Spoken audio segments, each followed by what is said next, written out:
just feeling my way through a time of year when we have owls and ravens and blackbirds outside, having a great time. The weather has cooled. Halloween has passed recently.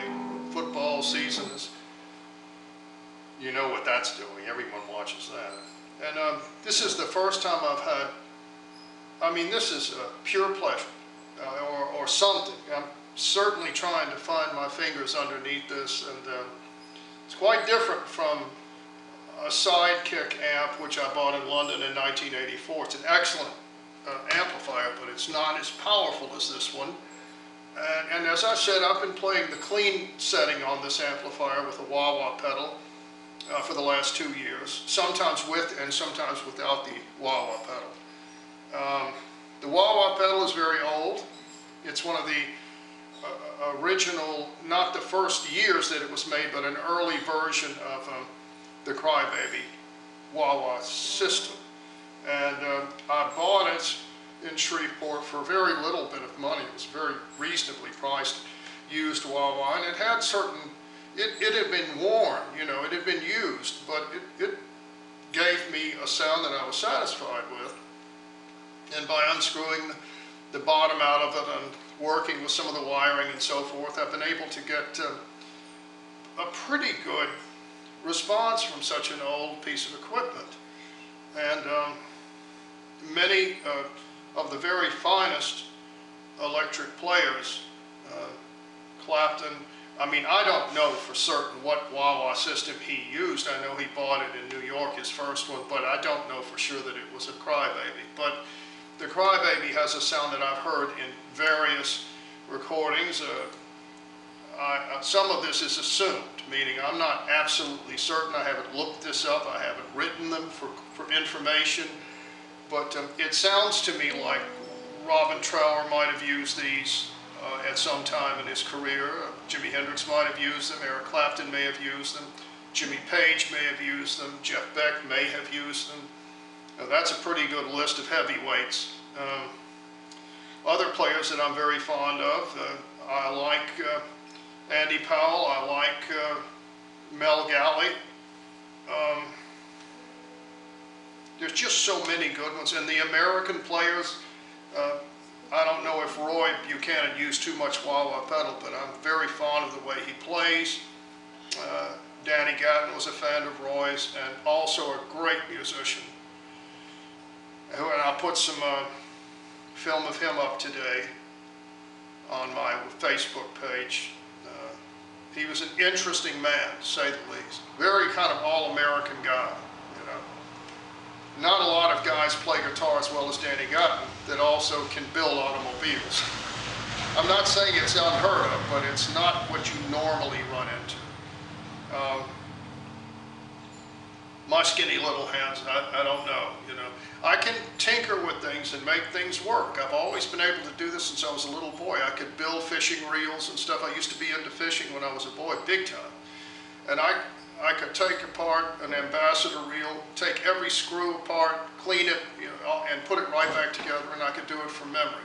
I don't know if I could do it now at my age, but back then I could do those things. And so I kind of respect Danny Gatton's mechanical capability.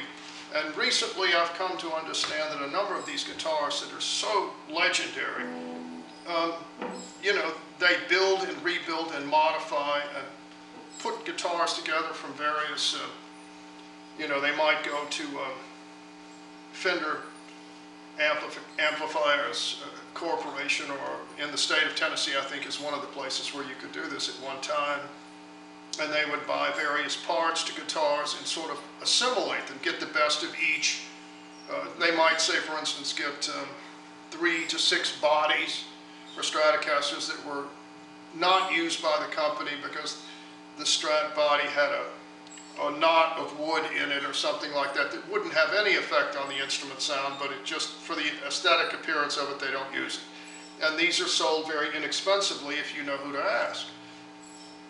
And these great players are, one of the reasons I think they're great is because they have learned how to assemble and modify and even improve upon the circuitry within the system and they have learned which necks are better than others from experience and playing continuously and practicing. They've learned how to read a good neck from a not so good neck on a guitar, which is where the sound is probably produced mostly.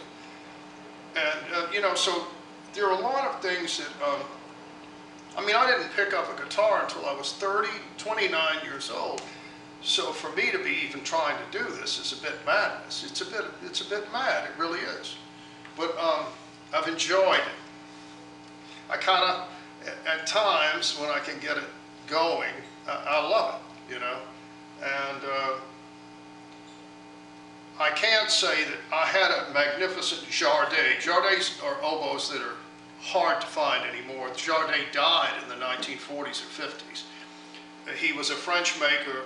The horns are reasonably priced, and most players, most of the pros that I've known, and I've known a few, believe me, I've known some of the best. And I worked with a teacher who had worked with Ray Still, who was the principal oboist of the Chicago Symphony, and she played as well as he did.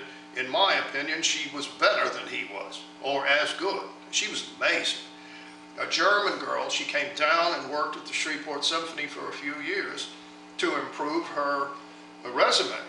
And she was beautiful, she was strong. She was one of those women that you can only describe as strong. She was a lot of fun, and she was smart. She knew how to play.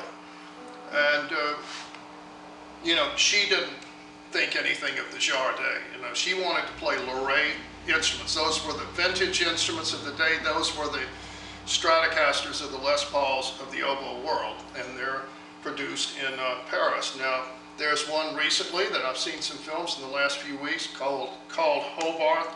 They appear to be British.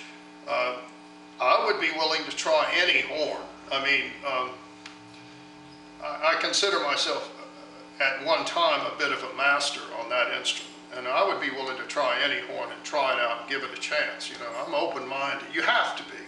Because, I mean, I would have never played a Les Paul made by El-Maya if I had not been willing to pick up a guitar first. I didn't have to plug it into an amplifier or anything like that. I just sat down. I had never played a guitar seriously in London, and I strummed it and played on it for about 10 or 15 minutes, and the way it felt under my fingers, and again, my fingers were weak. I had never done anything with guitars. I was an oboist. That was it. I wasn't a professional keyboardist. I had studied vocals. I had had some keyboard instruction. I had had some conducting lessons at Centenary College, Hurley School of Music, but I had never, you know, composition, all that, but I had never considered myself a master at anything but the oboe. But when I picked up that